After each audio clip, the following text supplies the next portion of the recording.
प्यार संदेशा लाया चांद सितारे गाए, सपनों की दुनिया बसाए।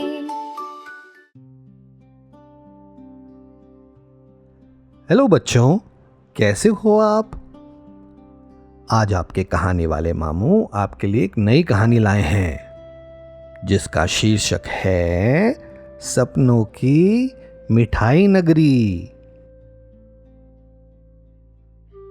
बहुत दूर, बादलों से ऊपर, जहां रात को तारे झूले झूलते हैं, वहां एक जादुई दुनिया है, सपनों की मिठाई नगरी। उस नगरी में सब कुछ मीठा था। चॉकलेट सी सड़कें, रसगुल्ले जैसे गोल गोल बादल, इमरती की गोल गोल खिड़कियां, यहां तक कि वहां की हवा में भी इलायची और गुड़ की खुशबू आती थी। लेकिन सबसे खास बात, उस नगरी में सिर्फ वही बच्चे पहुंच सकते थे जो सोने से पहले मुस्कुराते थे। एक छोटे से शहर में रहता था एक नन्हा बच्चा जिसका नाम था तारा। तारा को मिठाई बहुत पसंद थी। जलेबी, पेड़ा, गुलाब जामुन। लेकिन उसे सबसे ज्यादा पसंद था सोने से पहले नानी की कहानियां सुनना। हर रात नानी कहानी खत्म कर कर कहती, जो बच्चे अच्छे सपने सोचकर सोते हैं उन्हें सपनों की नगरी बुलाती है। तारा हर बार सोचता, काश मैं भी वहां जा पाता। एक रात बारिश के बाद आसमान बहुत चमक रहा था। तारा अपनी खिड़की के पास बैठा चांद को देख रहा था। तभी उसके कमरे में चमकीली गोल रोशनी घूमने लगी। रोशनी के बीच एक छोटी सी उड़ने वाली नाव निकली। उस नाव पर बैठा था एक गोल मटोल खरगोश। उसने लाल टोपी पहनी थी और हाथ में कैंडी जैसी छड़ी थी।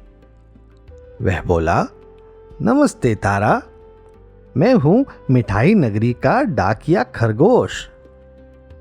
तारा की आंखें चमक उठी। सच में? खरगोश मुस्कुराया। हाँ, तुम्हें सपनों की मिठाई नगरी में बुलाया गया है।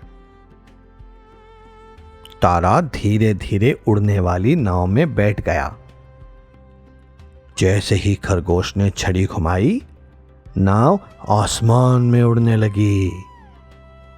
नीचे शहर छोटा हो गया और ऊपर तारे पास आने लगे। कुछ तारे तो हाथ हिलाकर कह रहे थे, गुड नाइट। थोड़ी देर बाद तारा एक विशाल दरवाजे के सामने पहुंचा। दरवाजा बिस्किट का बना हुआ था। उस पर मलाई से लिखा था,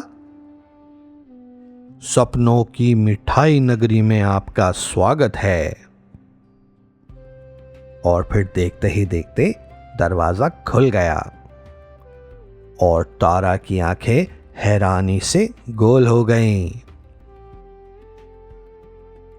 वहां आइसक्रीम के पहाड़ थे, चॉकलेट की नदियां बह रही थीं, मार्शमैलो के पेड़ पर रुई जैसी मिठाई लगी थी, छोटे छोटे भालू केक बना रहे थे, तोते कैंडी बांट रहे थे और हाथी अपनी सूंड से लड्डू उछाल रहे थे। पूरा शहर हंसी से भरा था।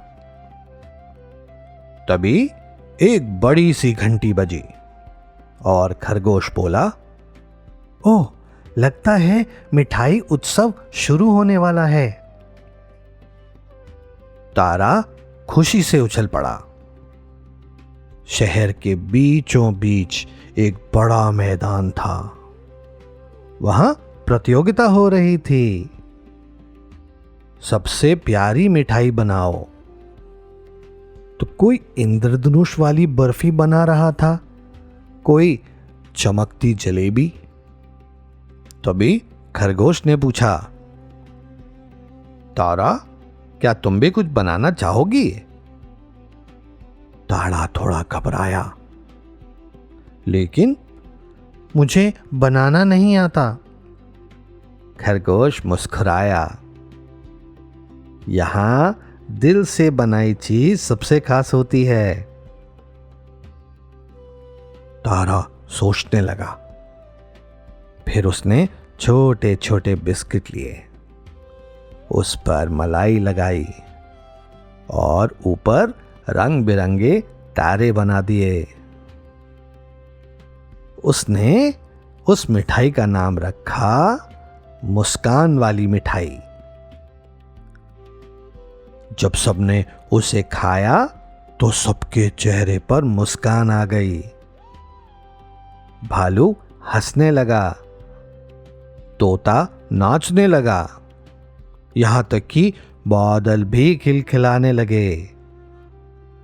तभी आसमान में अचानक हल्का अंधेरा हो गया। एक छोटा उदास बादल ऊपर तैर रहा था। वह धीरे धीरे बोला, मैं कभी खुश नहीं रह पाता। पूरा मैदान शांत हो गया। तारा धीरे से उसके पास गया।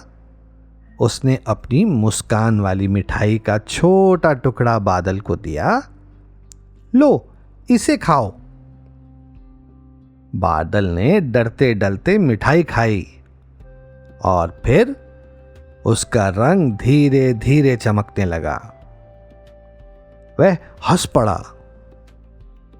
अचानक उसे रंग बिरंगी बारिश गिरने लगी और पूरा मैदान इंद्रधनुष से भर गया। मिठाई नगरी के राजा शक्कर सिंह बहुत खुश हुए। उन्होंने तारा से कहा, तुमने हमें सबसे मीठी बात सिखाई है। तारा मुस्कुराया और पूछा, कौन सी? तो राजा बोले, असली मिठास मिठाई में नहीं होती, दयालु दिल में होती है। धीरे धीरे तारा की आंखें भारी होने लगी। खरगोश बोला, अब तुम्हें घर लौटना होगा। तारा उदास हो गया। क्या मैं फिर आ सकता हूं? खरगोश मुस्कुराया और बोला, जब भी तुम प्यार से मुस्कान के साथ सोओगे, सपनों की नगरी तुम्हारा रास्ता ढूंढ लेगी। अगले ही पल तारा अपने बिस्तर पर था। खिड़की से चांद झांक रहा था और दूर आसमान में उड़ने वाले छोटी सी नाव चमकती हुई जा रही थी। तारा मुस्कुराया और मीठे सपनों में खो गया। तो बच्चों, इस कहानी से हमें क्या सीख मिलती है? इस कहानी से हमें यह सीख मिलती है कि सच्ची मिठास हमारे अच्छे व्यवहार, दयालुता और मुस्कान में होती है। चलो चलो, अब बहुत समय हो गया, अब हमारा सोने का समय है। तो अब आंखें बंद करते हैं और सोते हैं। गुड नाइट प्यारे बच्चों।